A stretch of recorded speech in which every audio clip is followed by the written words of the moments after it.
Góðan dag og verið velkomin á uppgjörsfund Skaga fyrir fyrsta ársfjórðung. Sem fyrr munum við Brynjar Hreinsson fjármálastjóri fara yfir uppgjörið, en ég mun byrjaði að fara yfir helstu skilabúður fjórðungnum, breyttar áherslur og upplýsingagjöf til fjárfesta og lykilskilabúð í lokin. En Brynjar mun nánar fara yfir fjárhagslegt uppgjör. En það var góður taktur í grunnrekstri Skaga á fyrsta ársfjórðungi ársins og frekari skref voru tekin í samþættingu á milli rekstrareininga í samstæðunni. En það er óhætt að segja að erfiðar markaðsaðstæður hafi sett strik í reikninginn, sérstaklega það leið á fjórðunginn þegar fjármálamarkaði brugðust illa við vaxandi óvissu á alþjóðlegum vettvangi. Þetta hafði talsverð áhrif á afkomu fjárfestinga og þar með afkomu samstæðunar í heild á tímabilinu. En í tryggingarekstrinum var áfram góðu gangur, tekjuvöxtur var sterkur og nokkuð umfram væntingar. Afkoma af vátryggingasamningum jókst á milli ára og afkoma fjórðungsins í raun mjög góð í sögulegu samhengi. En það er rétt að benda á að fyrsti ársfjórðungur er yfirleitt tjónatungur hjá okkur og við jöfnum ekki út þá árstíðabundnu sveiflu.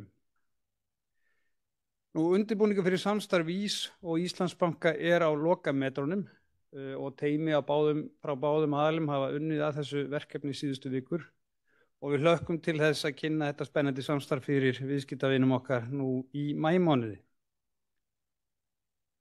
Afkoma fjárfestingasafns VÍS litaðist eðlilega talsvert að þessum erfiðu aðstæðum sem ég veka áðan og miklum sveiflum á eignamörkuðum. En stærsta breytan þar var mikil lækkun á skráðum hlutabréfum. Fjárfestingasafnið er tiltölulega varfærið og skilaði árangri umfram viðmið, en safnið lækkaði 1,1% til samanburða við 1,6% lækkun á viðmiðunarvísitölu. Við sáum áframhaldandi tekjuvöxt í fjármálastarfseminni og það var ánægjulegt að sjá að reglulegar tekjur hjá Fossum koma nokkuð sterkt inn í fjórðungnum. Sameining SIF og IVAF sjóða kláraðist á fyrsta ársfjórðungi og með sjóðaframboði félagsins sem telur 25 sjóði og þar af 16 sjóði fyrir almenna fjárfesta komið góður grunnur fyrir krosssölu innan samstæðunnar. En á okkar mati meðal annars mikið tækifæri fólkið í því að bjóða þeim 60.000 fjölskyldum sem í tryggingaviðskiptum hjá VÍS upp á sparnaðarvörur hjá íslenskum verðbréfum. Og ef við horfum á samstæðunni í heild, þá má segja að við séum loks að skilja við 2 ára sameiningar og innleiðingarferli núna við lok þessa ársfjórðungs. Þetta hefur að sjálfsögðu tekið mikinn tíma á vinnu en við horfum til þess að geta nú sett enn meiri fókus í aukinn vöxt og sókn allra dótturfélaga í samstæðunni. En mér langar líka til að koma inn á breyttar áherslur í upplýsingagjöf til markaðsaðila á þessu ári og glöggir áheyrendur hafa kannski tekið eftir því að við erum nú að birta uppgjör talsvert fyrir en áður. En það einmitt það sem við viljum gera. Við viljum bæði koma fjárhagsupplýsingum hraðar til fjárfesta eins og fjárhagsstaðatali hér á Glærunni ber með sér. En með þessu viljum við einnig auka skilvirkni í rekstrinum hjá okkur. En þetta felur í sér að milliuppgjörun eða áslutareikningarnir verða hnitmiðari en þeir hafa verið hingað til, sem gerur okkur einmitt kleift að birta uppgjör fyrir. Við munum hins vegar halda áfram að hafa ársfjórðungslega afkomufundi sem þó verða í styttra lagi og birta fjárfestakynningar með ítarlegu niðurbroti á tekjustóðir samstæðunnar. Ársuppgjör verða þó áfram með óbreyttu sniði. En að þessu sögðu þá gef ég Brynjari orðið til að fara nánar yfir fjárhagslegt uppgjör fjórðungsins.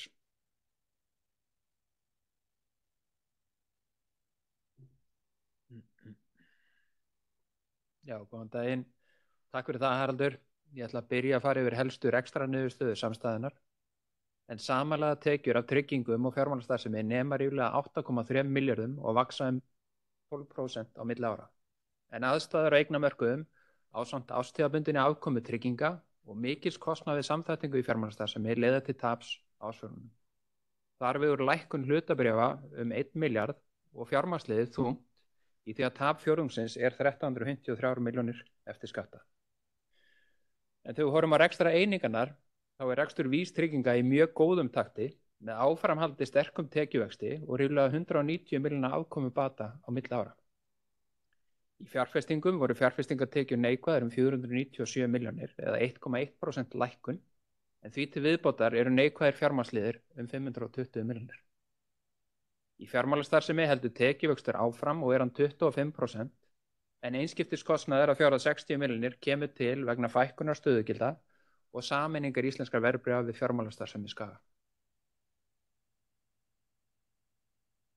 Förum þá yfir rekstrarreikning samstæðunnar á fyrsta ársfjórðungi. Afkoma vátryggingasamninga var neikvæð 51 milljón en batnar 192 milljónir á milli ára. Hreinar vaxtatekjur eru 108 milljónir og tvöfaldast á milli ára. Og þóknanatekjur eru 588 milljónir. Hreinar fjárfestingartekjur eru neikvæðar 1098 milljónir sem hátt í 1,6 milljörðum lægra en á síðast ári.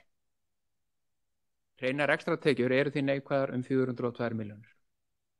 Rekstrakostnaður nam 919 milljónum og hækkun milli ára skýrist af auknum umsvifum í fjármálastarfsemi á milli ára. Skattur jákvæður 19 milljónir. Niðurstaðan því tap eftir skatta 1353 milljónir. Nú efnahagur samstæðunnar, hann stendur í 82 milljörðum í lok fjórðungsins og stækkar 4%.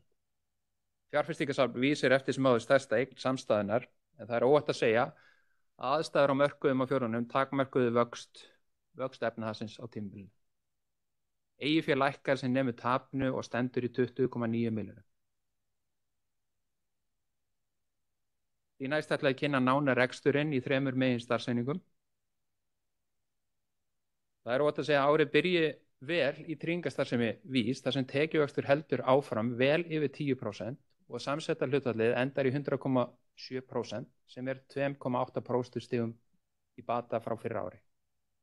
Að ræða eitt besta ársfjórðung undanfarin ár í tryggingarekstri, besta fyrsta ársfjórðung undanfarin ár í tryggingarekstri, þar sem þessi fjórðungur alla jafna tjónaþungur í árstíðabundinni sveiflu. Og kostnaðar hlutfallið heldur áfram að lækka og nú 19,2% í samanburði 20,9% í fyrra. Afkomu bati vátryggingasamninga á milli ára 190 milljónir og hafa ber í huga í þeim efnum að páskanir sem yfirleitt eru tjónaléttir lenda á fyrsta fjórðungi í fyrra á meðan þeir eru á öðrum fjórðungi í ár. Áfram mikil áhersla á sókn í sölu og mun samstarfið við Íslandsbanka sem að fara á stað styðja áfram við þá vegferð. Reksturinn í takt við áætlun á fyrsta ársfjórðungi sem styður vel við markmið ársins undir 94% samsett hlutfall. Í fjármálastarfsemi eru tekjur að aukast ríflega 25% frá fyrra ári sem í takt við tekjumarkmið. Ánægjulegt að sjá aukinn slagkraft lánasviðs, fyrirtækjaráðgjafar og eigin viðskipta sem koma fram hér hægra megin uppi til hækkunar á vægi annarra tekna í fjármálastarfsemi. Samanlagðar þóknanatekjur þessara tekjusviða ásamt vaxtamunni bankans skila 55% af tekjum bankans. Aukin áhersla á að byggja upp ný tekjusvið því að sýna árangur í fjárfestingarbankastarfsemi.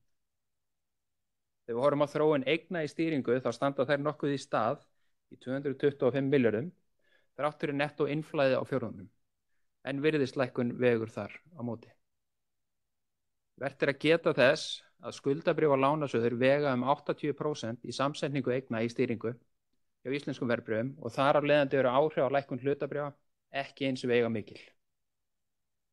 Eftir kaupin á íslenskum verðbréfum höfum við verið að reka 4 starfsliðskyld fjármálafyrirtæki undanfarna 2 ársfjórðunga.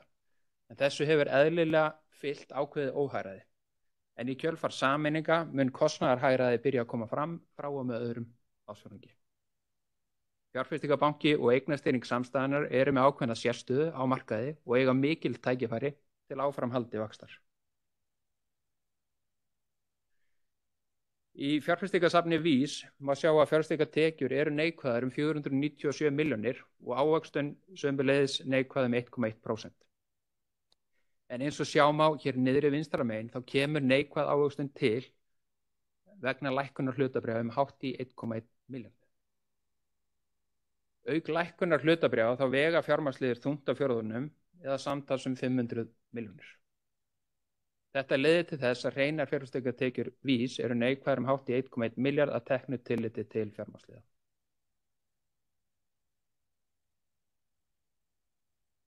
Fjárfestingareignir VÍS standa í ríflega 46 milljörðum og tilfærsla í eignasafninu er helst sú að dregið var úr vigt hlutabréfa sem fór að megninu til yfir í ríkis- og fyrirtækjaskuldabréf.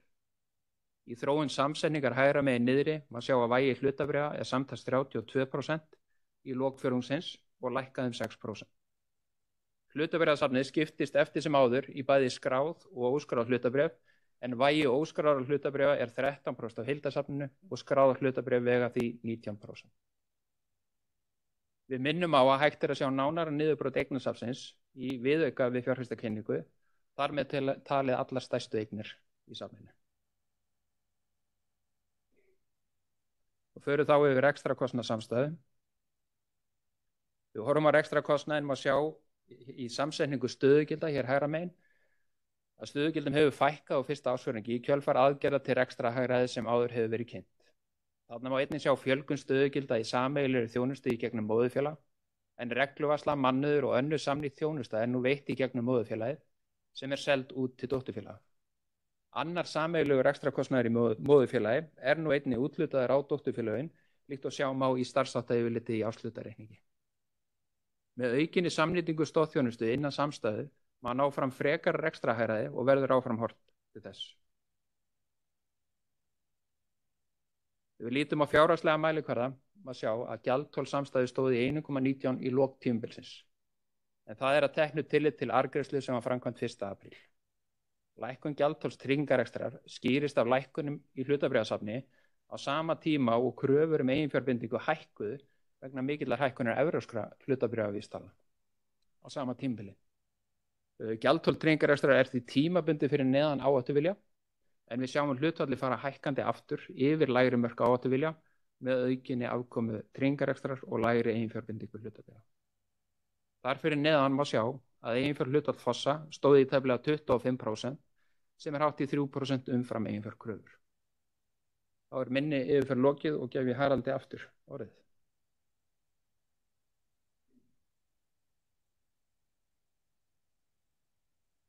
Takk fyrir þessa yfirferð Brynjar, en mér langar til að slá botnin í þetta hjá okkur í dag með því að fara yfir helstu verkefni á næstu misserum.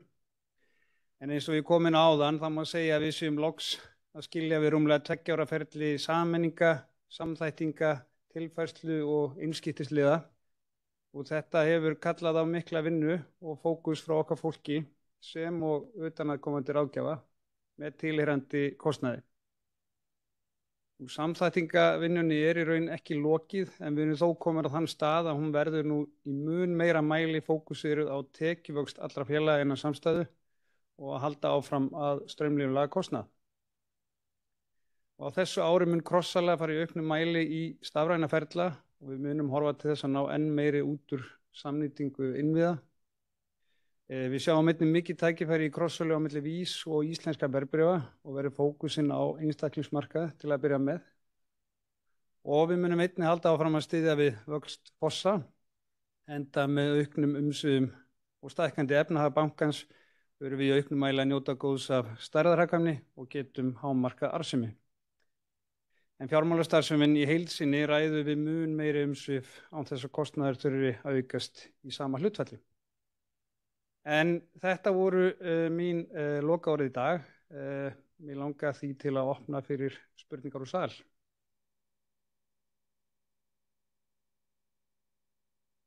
Nú, ef engar eru þá þakka ég ykkur kærlega fyrir komuna.